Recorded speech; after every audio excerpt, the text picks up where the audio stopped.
Selamat pagi, siang atau sore. Hari ini kelompok kami akan menjelaskan mengenai potensi maritim Indonesia. Tapi sebelum itu, kami akan memperkenalkan diri. Pertama ada saya Gerald Mateo dari absen 17. Saya Abram Naeka Arianto, absen 1. Saya Matthew Rafael Bahana, absen 26. Tapi sebelum itu, saya akan menjelaskan mengenai pendahuluan mengapa apa itu topik yang kami pilih itu. Jadi kami memilih topik potensi maritim Indonesia. Indonesia merupakan negara kepulauan yang terbesar di dunia dengan wilayah yang luas dan garis pantainya yang panjang. Kondisi ini memberikan potensi maritim yang besar baik dari segi sumber daya alam maupun peluang ekonomi untuk Indonesia. Laut tak hanya pemisah pulau, tetapi mereka juga merupakan penghubung penting bagi perdagangan, transportasi, dan budaya di Indonesia. Dan potensi tersebut memiliki peran penting dalam pembangunan ekonomi dan peningkatan kesejahteraan masyarakat pesisir. Namun jika tidak dikelola dengan baik, eksploitasi berlebihan dan perusakan ekosistem dapat terjadi. Karena itu diperlukan pengelolaan maritim yang berkelanjutan agar Indonesia dapat mewujudkan visinya sebagai poros maritim dunia. Potensi maritim Indonesia ini tidak hanya dalam satu sektor, tapi meliputi banyak sektor seperti perikanan, pariwisata, transportasi laut, hingga industri kelautan. Jika dikelola dengan baik sektor-sektor ini, mereka dapat memberikan kontribusi yang sangat besar terhadap pembangunan ekonomi dan lapangan-lapangan kerja bagi masyarakat-masyarakat yang berada di pesisir.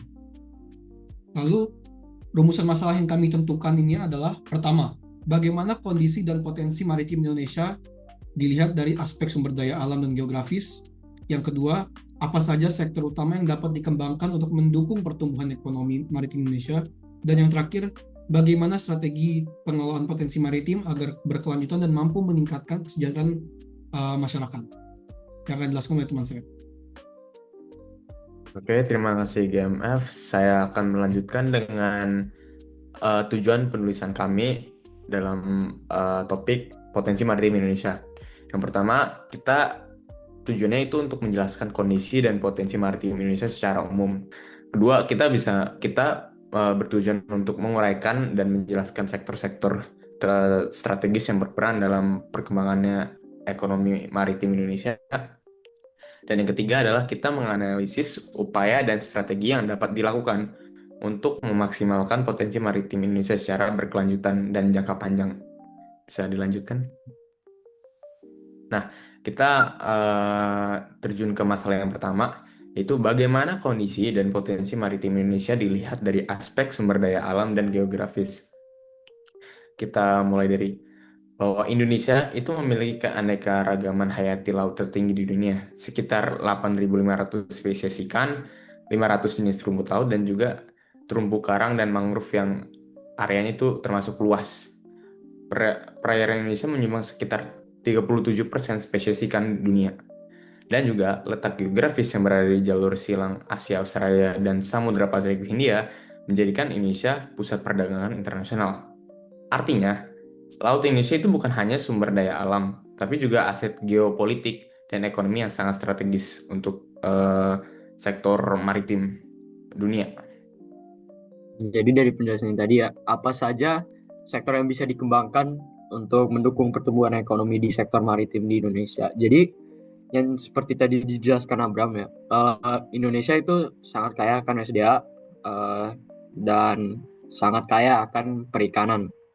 Nah, secara alami ya jelasnya Indonesia bakal jadi produsen utama berbagai ikan seperti tuna dan cakalang. Lalu ada organisme seperti udang dan rumput laut yang mempunyai beberapa guna. Lalu dari segi energi ya kami mempunyai mineral yang kaya yang mempunyai nilai seperti cadangan minyak dan gas di Papua. Lalu kami mempunyai potensi energi terbarukan seperti arus, gelombang, pasang surut, atau osmosis. Tetapi kami belum menggunakannya secara maksimal sehingga hanya sebatas potensi namun belum digunakan. Lalu dari segi transportasi, ya Selat Malaka merupakan jalur transportasi yang tersibuk, salah satu yang tersibuk di dunia. Dan jalur perdagangan seperti Selat Malaka, Sunda, Lombok, ini mengkonek samudra dan menjadi jalur yang penting untuk pelayaran atau kapal internasional sebagai jalur ya.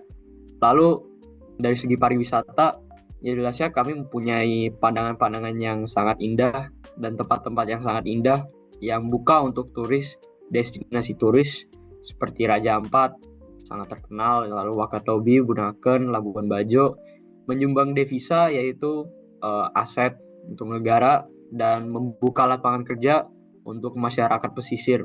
Lalu dari segi geopolitik, posisi Indonesia ini sangat strategis dan dapat support leverage kita dalam diplomasi global karena jalur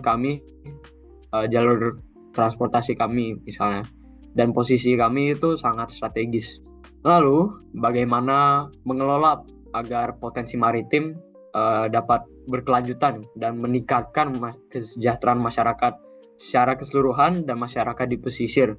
Nah, yang pertama itu kami harus mengkonservasi sumber daya alam yang kita sudah mempunyai, menjaga ekosistem di laut seperti terumbu karang, hutan mangrove, padang lamun dari kerusakan, agar spesies-spesies di situ dapat hidup dengan baik.